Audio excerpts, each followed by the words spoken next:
Everyone, I have a few videos that I'm going to share of things that have sort of popped up now that we've gone to distance learning. Um, and my disclaimer up front is that I am not a tech person, but I am a big fan of Google Classroom, and I've used it in my classes for years. And there have been a few things that um, I didn't know that I had to sort of research because it has just started to impact me as an ESL teacher now that we've gone to distance learning. So I thought I would share.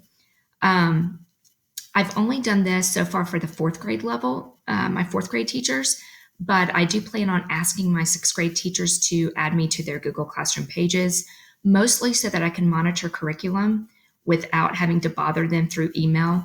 In order to anticipate what my ESL students might have questions about or might have issues with, or when they do ask me for help, I can easily access what they're talking about.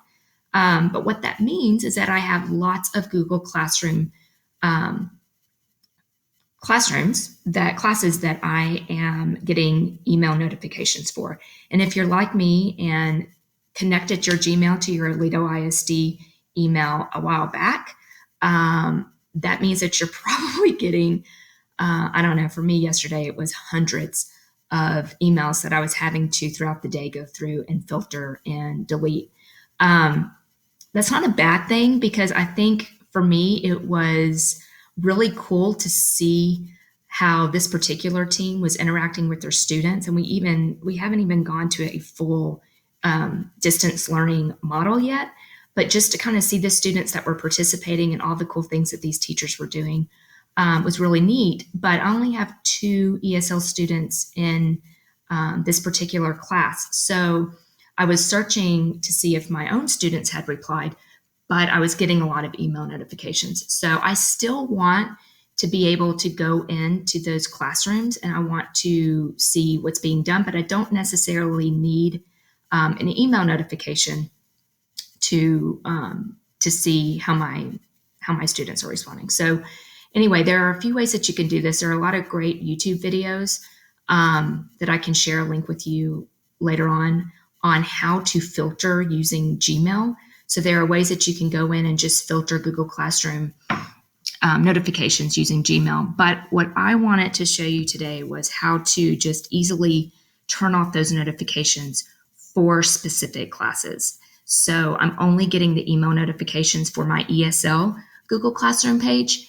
And then the rest of them, I can set aside a time during the day where I can go in and then just sort of look at those classes and search content. So if you come up here right next to Google Classroom and go down to the settings cog,